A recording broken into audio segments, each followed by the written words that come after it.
Well, things are really getting interesting now in the National League Central Division as the Cardinals found a way to escape with a thrilling win over the Cubs, 8-7 on Tuesday night. We'll break it all down coming up on B-Schaeff Daily.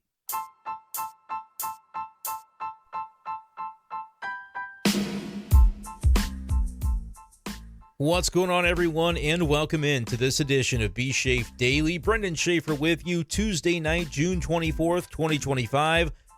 Wow, what a game it was. I mean, the Cardinals maybe just pulled off their best win of the 2025 season to date in an 8-7 thriller over the Chicago Cubs at Busch Stadium. That game had everything you could possibly hope to see in a baseball game. I don't know how I'm even going to organize the thoughts of this one tonight, but if you saw it unfold, I'm sure you're excited to hear more about it as we react to the Cardinals pulling to within 2.5 games now of the Cubbies in the National League Central Division standings. So you're saying there's a chance. Look, the Cardinals know that now is the time to make their move, to assert themselves in this race. And there's no better way to do it than your first matchup of the season against the Cubs. You're playing 13 games against them this summer. The first two have gone pretty damn well. Cardinals win at 8-7. Started the series down 4.5 games in the Central. You're now just 2.5 back of the Chicago Cubs. I actually don't know offhand what the Brewers did tonight, but I will find that out. They were tied coming into the night, and that remains the case as they knocked off the Pirates 9-3. So the Cardinals still have Milwaukee to contend with, but it's really about the Cubs right now. Starting yesterday, as I record this, it's Tuesday. So starting Monday, you knew you had basically 7 games against the Cubs over the next 2 weeks, give or take. That's your time. That's your time to shine if you're the Cardinals trying to cement yourself as a postseason contender. And in my estimation, we're seeing the Cardinals do exactly that right now. I know that there are still some questions about this team. There are some things that we saw tonight even that you would look at and say, not so sure about that. Talk about Steven Matz. Talk about Ryan Helsley's continued, he got the save, but you could call it his bugaboo with the fastball. And tonight I think you had 2 really, really good Cub hitters square that thing up, which created the tension in the 9th inning. But it's been a story of his season. So we'll talk about the ups and the downs for sure. Talk about Michael McGreevy's outing. It's not the best one that he's ever had. But those games are going to happen for young pitchers, and those games happen for old pitchers. We've seen them from others in the rotation this year, but maybe just a little bit of nice context to realize that, hey, the guy that everybody's been clamoring for all year, rightfully so, because Michael McGreevy deserves a shot, is also human, and so he's going to have those rough games or really rough innings. It was one rough inning that got to McGreevy tonight, but we'll talk about the way the young kid bounced back as well, because I think it's important that that was not the final ending to the story of his outing. Came out and gave the Cardinals some much-needed outs later on in that game because, well, the Cardinals in 2025 are never out of it. And it was Masyn Winn that provided, I think, the first big swing that told you, hey, this game is far from over, when his 2-run homer in the 3rd inning made it a 5-4 game after the Cubs had taken a 5-2 lead. We'll talk about the continued power from this Cardinals lineup. Guys like Nolan Gorman and Lars Nootbaar continuing to power things up in addition to what we saw from Masyn Winn. Really, really impressive across the board tonight as the Cardinals get it done 8-7. There's some good things to say about the bullpen. Phil Maton, my goodness. It's going to be difficult to figure out where to begin. I'm sure Pete Crow-Armstrong's name will be one that we talk about, maybe in not so many glowing terms on tonight's episode. But glad you're along for the ride. If you do me a quick favor, hit that subscribe button right here on YouTube if you enjoy this type of content. Me sitting at a microphone talking to you about the St. Louis Cardinals pretty much every damn day of the year. That's the idea behind this channel and the B-Schaeff Daily Podcast. Hit that follow button as well on Spotify if you like to listen to the show over there. There was just so much that happened in tonight's game that I'm not sure how much time I'm really going to have to be able to talk about Garrett Hampson, your newest St. Louis Cardinal. Just real quick, Garrett Hampson on the team now. Jose Barrero was DFA'd as the Cardinals made a waiver claim from the Reds for Hampson, who is another utility type of guy off the bench, right-handed hitter. I think, frankly, it comes down to we'd seen what we needed to see out of Barrero. My take on him was always he's not terrible at baseball, right? He's gotten this far, but he's pretty aggressively mediocre at just about everything that you could hope to see him do on the diamond. He's not a great fielder. You could plug him into the outfield if you had to. You could plug him into shortstop if you had to. You don't feel great about it in either case, and he was just providing you zero at the plate. And I think the impetus behind Jose Barrero was right-handed hitter.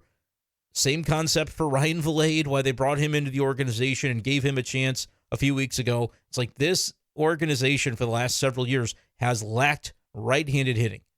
They just don't have it throughout the system. So that when you're stocking up a bench full of quality right-handed hitters, you don't have that guy that's like the true pop off the bench. Now, right now, the entire bench is basically staffed with right-handed hitters, but none of them are necessarily high quality. Pozo, you like the job he's doing. Sajaci hopefully turns into more of a regular player. Walker underperforming right now.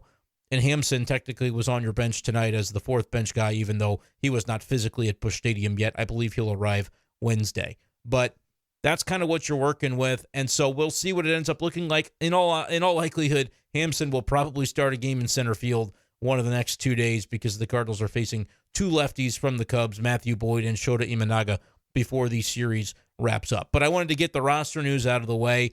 It's a minor move. You're talking about the last spot on the bench, but I think we knew that Barrero wasn't it, right?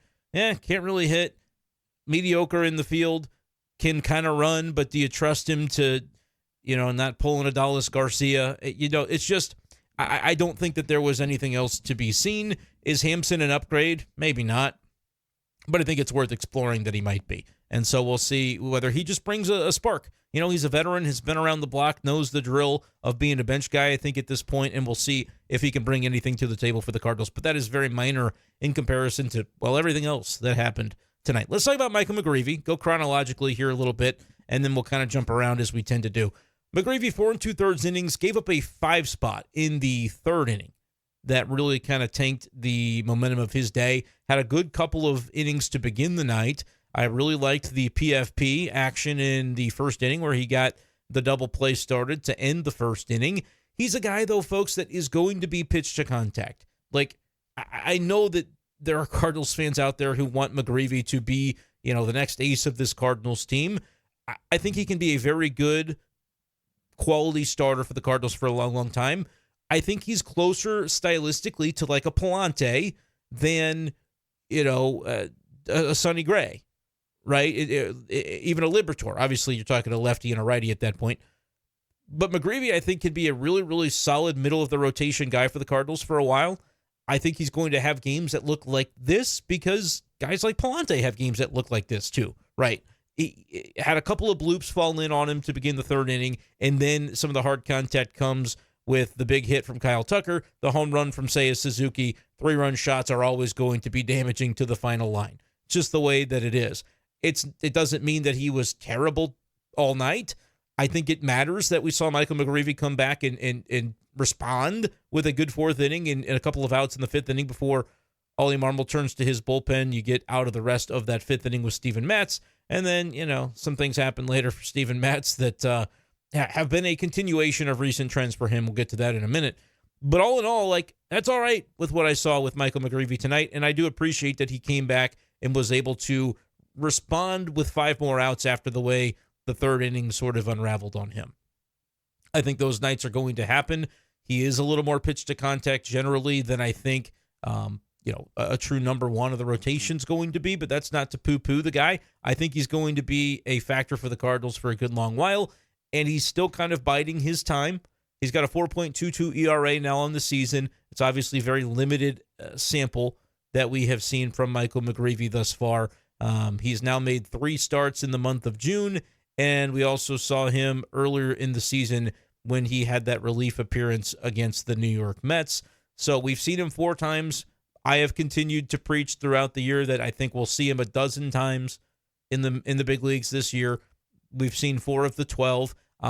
Could I be a little bit heavy on that? Could it be more like 8 or 10? Yeah, maybe.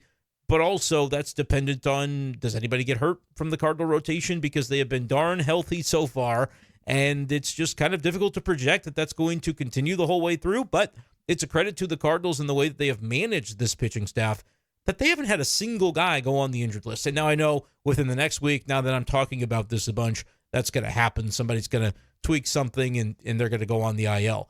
But they have been so sturdy in the way that they have just been able to take the ball and remain healthy. So there's a lot to be said about that. I don't know what that means for Michael McGreevy. Probably that he's going to continue to wait his turn, and I think he gets optioned on Wednesday for a relief arm as the Cardinals continue to try to grapple through this stretch where they have no off days that are scheduled. Now, this is another prediction for you. I've been pretty spot on with guessing when guys were going to be sent out and called back in over the past week or so from the relief bucket. I told you Granillo probably going to have to happen at some point. Here's what I will say. If there is a move to be made strategically with a reliever that might not be at the top of his game or might have a little something, because at this point in the year, everybody's got a little something that they're going through, a way that the Cardinals could potentially buy one more trip through the rotation before you get to that July 3rd mark without having to go on regular rest for the rest of the starters could be to have maybe June, whatever it would be, 29th, June 30th, Michael McGreevy come back and that be a day that somebody happens to go on the injured list. Because when you do put a guy on the injured list, it affords you the ability to call anybody back up, even if it has been fewer than 15 days since their demotion to AAA. So, for example, if McGreevy goes to Memphis on the 25th of June, tomorrow or Wednesday as you're listening to this, and a handful of days later there's a reliever that needs a stint on the 15-day IL, it doesn't have to be anything serious, but it would be a legal move to then bring McGreevy back because he would be taking the spot of an injured pitcher. Granted, it would be a reliever, and then he would make another start, and then they would send McGreevy right back. But I don't think there's any reason that would not be legal. So if the Cardinals think they need one more turn through the rotation, because that's kind of been the plan through June, is to say, hey, give some extra days. There aren't off days baked in. That's how they've been able to use McGreevy. That's kind of just a galaxy brain concept I just came up with now. But when you think about maybe what we'll talk about next, Steven Matz has not been somebody that has looked at the top of his game. Tonight gave up a home run for his third consecutive outing. We know that kind of sounds similar to what we have seen from Kyle Leahy recently, where he'll, be able to maybe put some guys down, but he'll give up the occasional crooked number, and the numbers are just not quite as sturdy as they were at the beginning of the year for him. And also like the workload for Leahy. He's up to 43 2/3 innings, I believe. They've tried to stay away from him. I could see, I'm not going to say phantom IL, because you can't do that anymore, but I could see there being a sound logic behind coming up with something to cite for Kyle Leahy to just get him basically a 15-day break where he could probably take a week or so and then ramp back up a little bit on an extended rehab assignment in Memphis, where maybe he, pitches an inning and then 3-4 days later pitches another inning before you get him back to the big league level, so that over the course of 15 days, he's been, stretched out a little bit to where it's not as much mileage on his arm. Something to think about in the context of this conversation with McGreevy.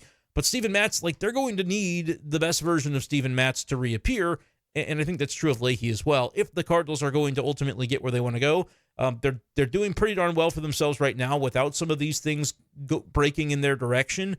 But it just feels like a lot of balls to be juggling in the air and not expecting them all to land with a splat at some point. If Matz isn't the guy that he had been, if Leahy is now not somebody you can quite rely upon, and you have to think about his innings load. Ryan Helsley is certainly another name that we have to talk about in terms of his recent performance. And really, this has been a story that goes back to last year at times, where he may have been tipping pitches at a point in time last year. Right now, I don't know if it's as convoluted as he's tipping his fastball. I think, honestly, what it is he throws a straight, hard fastball that is not very deceptive, and he's not expertly locating it right now, right? The two hits that he gave up tonight in the ninth inning were on fastballs, and it was 100-plus miles per hour on both of them. I believe it was like 100.8 miles per hour in the first base hit that he gave it to Kyle Tucker, who's a really, really good hitter. And Pete Crow-Armstrong hit a base knock, 101.4, right? He was flailed at a slider and then ready for the fastball because you can hope to adjust to the slider. You can't. Helsley's game is really right now just to show the fastball enough to where the slider can get him all of his outs. It's a tough way to live. We've seen him do it. It's not been with as much effectiveness as he had last year. I think we've all seen that play out as well. That's just what it is right now, though, for Ryan Helsley. There's not a closer controversy. Phil Maton was unbelievable. He continues to be unbelievable. It was a great pickup by John Mozeliak. Give credit where it's due.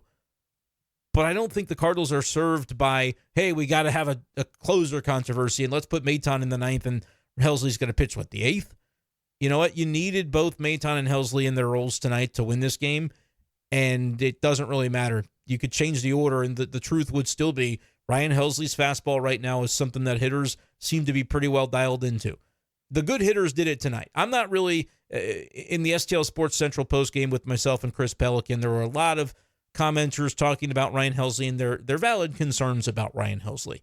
But I just want to let people know, this is not a conversation where the Cardinals are actively going to do anything about this. They're going to continue to work with him and hope that he finds the former version of himself where he's locating that fastball in more of a pinpoint manner so that it's a pitch that you can't square up and you'll foul it off or you'll get into deep 2-strike counts and then the slider comes in to devastate you. That's what makes Ryan Helsley great when he's at his best. This year, he's been good. He hasn't been great. And I think in a world where we're talking about a true October run for the Cardinals, they're going to need great out of him more likely than not, I should say. But whether that happens remains to be seen. I'm not counting him out, though. There's still plenty of time left in this season. And the way the Cardinals are playing, there is really no trade deadline conversation to be had about Ryan Helsley either. He looks like a guy that's probably going to be around for the long haul if the Cardinals are in the midst of a NL Central scrap the way they are right now, trailing the Cubs by 2.5 games. Still a month plus to go before the deadline, but that's my current prediction as far as the way that is going to go. So let me know in the comments, what do you think about Helsley's struggles? How concerned are you? And are you maybe just taking the stance of, hey, glad the Cardinals won tonight? How about Arenado defensively? This dude needs to win a Gold Glove this year. That play to end the game was a clutch play. I mean, it's not like a 10 out of 10 difficulty scale, but you've got the base runner from second to third bearing down on you, trying to screw with your timing. You have to barehand it, make the throw. I mean, that's just vintage Arenado. And the play that he made earlier in the game, that the runner ended up being safe at first, but it was like 109.4 off the bat, and the camera on the slow-mo replay didn't even get to Arenado because of how fast the ball was hit. All you saw was him, full extension, basically knock the ball down. It was bouncing into foul territory. He barehands it on a hop and spins in that same motion without even taking another step, essentially, and throws a strike to first. Just didn't get enough mustard on it to be able to get a pretty good base runner. But man, Arenado, I mean, the Cardinals, I understand the numbers are down offensively for him this season. He's down to a 708 OPS. You could lock him in for a 700 OPS for me. The way that he is playing defense is enough. That energizes a team. And they don't win the game without Nolan Arenado playing third base defense tonight. He was 0 for 4 at the plate. I get all that. They don't win this game without Arenado being the guy at the hot corner. So if for those who would say, I think we got to get these other guys in the lineup, this is how you can get Gorman in at third, and then you can have JC, you can have Walker. No, it's just not even a conversation. Arenado continues to dazzle, and I don't know if the name recognition has sort of waned for him in terms of whether he will get credit in the Gold Glove conversation, but he should, because to my eyes, he has been playing at a Gold Glove caliber level this season once again, and a resurgence truly for him defensively, because we had seen him maybe fall off the pace a little bit the last couple of years, but I have not seen that personally this year. He's been great, and they needed him tonight, and they had it from him tonight as well. But I feel like I got into some of the negatives first on, rather than getting into the really fun stuff about the Cardinal offense tonight. Let's talk about the power. The power continues to be a factor, as Lars Nootbaar, by the way, pretty good baseball player, hits his third home run in his past 6 games. He's also walked 4 times during that 6-game hitting streak that he's on, up to a 725 OPS. That's still lower than what you expect of him, lower than his career average, but it's average. He's a league average hitter right now, even with all of those struggles baked in. And I think at the end of the season, you'll probably see him closer to a 750, 760, maybe even better than that when it comes to the OPS. Oh, and by the way, he leads the Cardinals in home runs. Now, that's more of a way to discredit the rest of the power for the Cardinals collectively as a team this season, partially due to the injury status of Ivan Herrera. If he hadn't missed a month and now he's going to miss another month plus, that he would be the team leader in home runs for sure, but he's not. So the guy that, has been discredited in the past, Lars Nootbaar, for his lack of durability, has played all season healthy to this point, and he has 11 home runs on the campaign now, which you'll take. I do kind of like him better in the number 5 spot in the order. I think it's only applicable as long as Burleson continues to justify his spot in the number 3 hole. I like Donovan leading off. He had 2 hits today and scored a run. I liked Donovan leading off to begin the season, and we just didn't see him in that role. Masyn Winn settling in very nicely to the 2 hole. I know there are some inconsistencies from time to time in his game. That'll happen with a young player, but he was unbelievable tonight. I mean, this guy is a true star in the making. The home run that he hit was really a swing that came at a key point for the Cardinals. You didn't want Jameson Taillon to get into any sort of rhythm established by the Cubs, putting up a 5 spot in that 3rd inning. Nootbaar had homered to make it 2-0 Cardinals. The Cubs answered back to make it 5-2. It's Wynn's big swing in the 3rd that makes it a 5-4 game, and you go, okay, everybody relax. We're going to play 9 innings tonight. Like, this is not going to be one of those games that gets away from us. I think you need that type of quick answer after the sort of rally the Cubs had to be able to kind of just have that proof of concept that, hey, you're going to be in this ball game. And how about the Cardinals answering right back again in the 4th inning to retake the lead? Nolan Gorman, his home run ties it. Remember 2023 when Nolan Gorman was just like going berserk for a while, carrying the team offensively for weeks at a time? That was kind of fun, wasn't it? By the way, he's 3 for 4 tonight, hit a home run. He's up to a 740 OPS, just for whatever that's worth. Guy's got to play every day right now. I'll be very curious to see what Oliver Marmol does with the lineup over the next 2 days. He's got to be in there at least against one of these lefties. Matthew Boyd, Shota Imanaga, have the swing playing conversation of which lefty does he have a better chance to maybe do a little bit of damage against. Because after he homered tonight, I would make the case that he should probably be in there tomorrow against Boyd. I'm sure he doesn't have good numbers against Boyd if you've seen him previously in his career. But I think now is a kind of a seminal moment in Nolan Gorman's season and maybe in his Cardinals career. Because if you can put him in there once again tomorrow, DH him. I wouldn't put him in the field. He DH tonight, should DH tomorrow. That's just fine. I think if you do that and it works, that can be a real building point for him. If you say, oh no, it's a lefty, we're going to have to take you out, then it's kind of like, all right, I get it on paper. You'll put JC probably in there. You put Jordan Walker probably in there. One of those guys needs to play. I get it.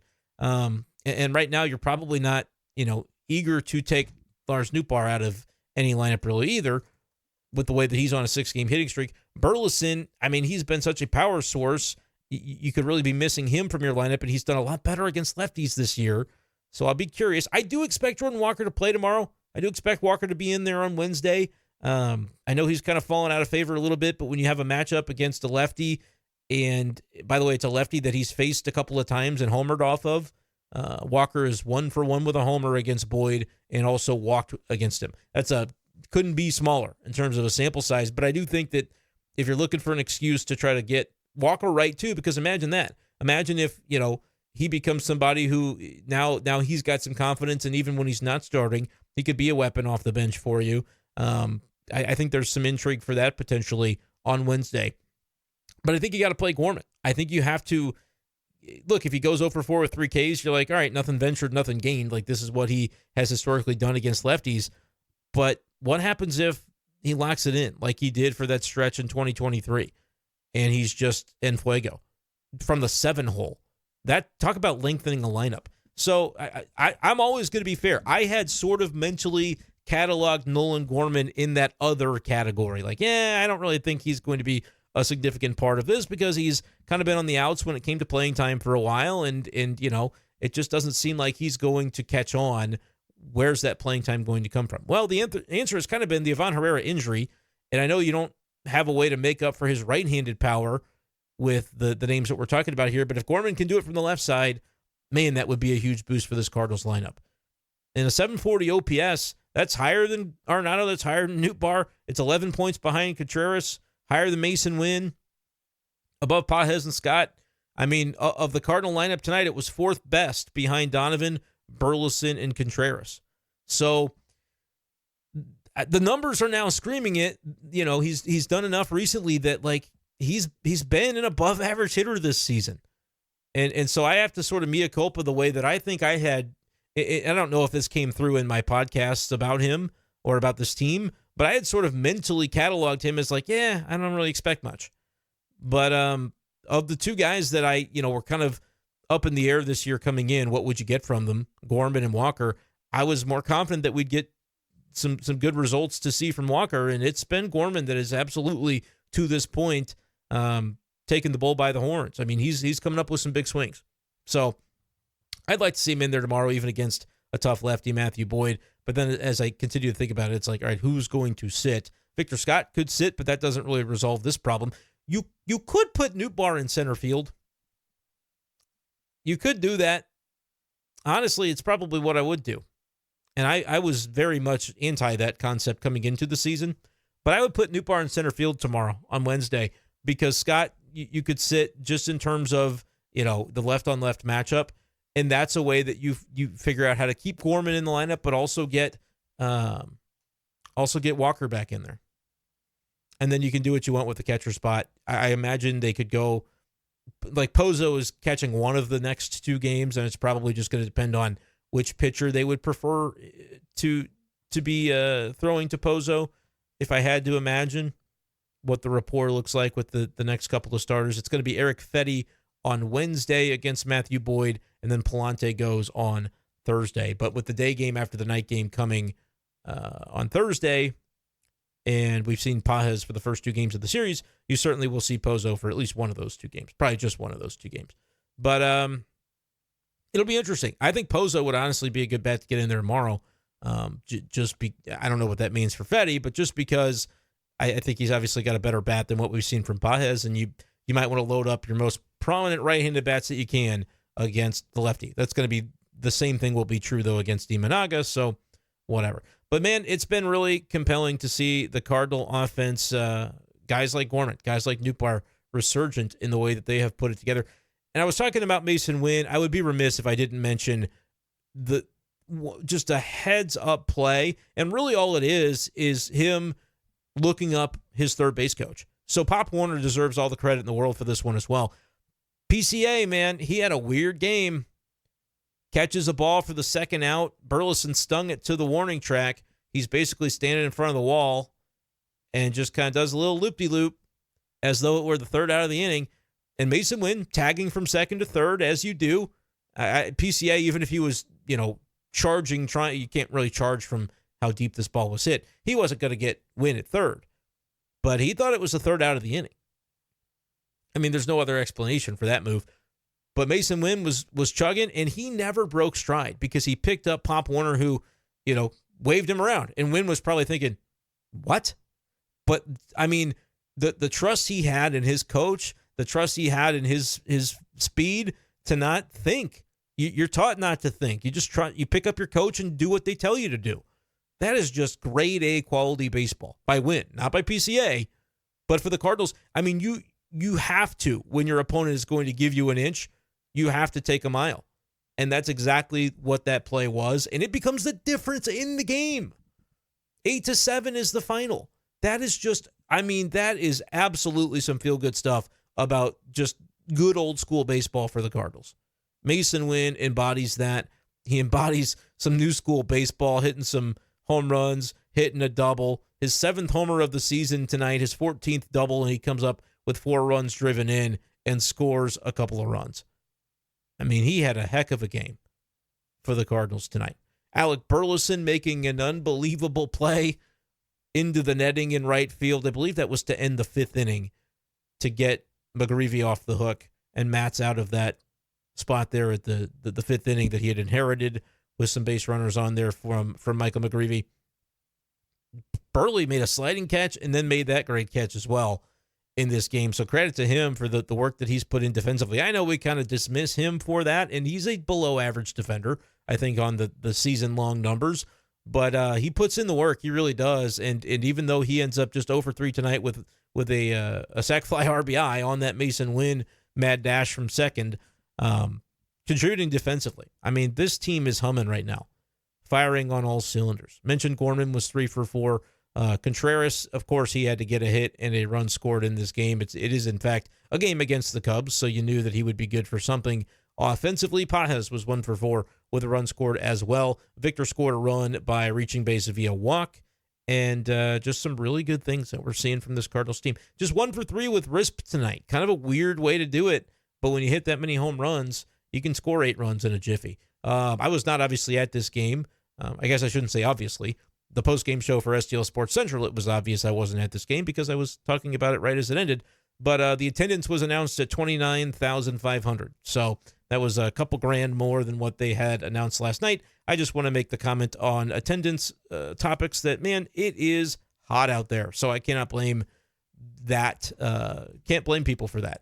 As much as I do think these are some compelling games that are worth being at, it's not too surprising to see just a sub 30,000 number because it is downright miserable outside right now. And so I'm sure that the ratings for FanDuel Sports Midwest were very, very good for this game and last night's game. That's an indication that the Cardinals fans are still locked in. They just aren't maybe trying to, melt at Busch Stadium. So those are my thoughts. I think I've kind of gotten to everything I'm going to get to because I've already gone for 30 minutes. So I'm going to make sure that I don't get out of here. I'd be remiss if I did try to get out of here without saying the next words I'm about to say. It's time to go down on the farm. It's time to go down on the farm. Brought to you by Hastings Layers Premium Eggs. You'll be happier than a jackass eating thistle. Huh? There have been so many recent bright days and conversations to have when we go down on the farm and talk about the Cardinals minor league system.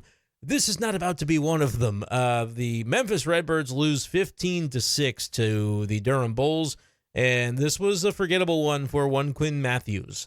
Obviously, making that jump to AAA, we've seen some really good things from him since returning from the injury that he had early in the year.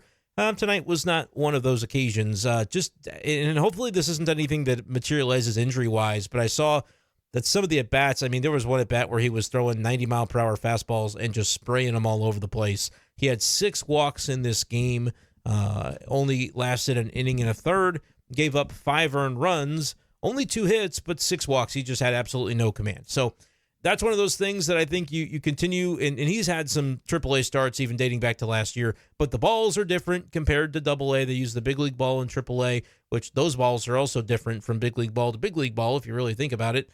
Based on the various things that have been talked about this year.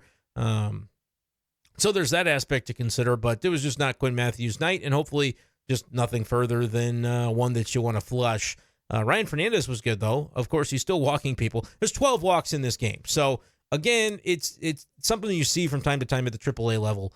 The Cardinals pitching staff walking 12 as a group. Fernandez responsible for 2 of them, but he did have 2 scoreless innings. I just bring that up to say he's probably not the guy that the Cardinals call up tomorrow if you are sending McGreevy back to AAA. I don't know offhand. There's probably an obvious candidate it's just not occurring to me at the moment of who that would be. It's probably Matt Swanson. I haven't seen his name pop up on box scores in recent days, so probably him. But that's the best guess that I have as of right now. But 15-6, the loss for the Redbirds. Quinn Matthews, hopefully 5 days from now, going to be back and doing his thing. The Springfield Cardinals also had a rough one, losing 3-0 to the Wind Surge.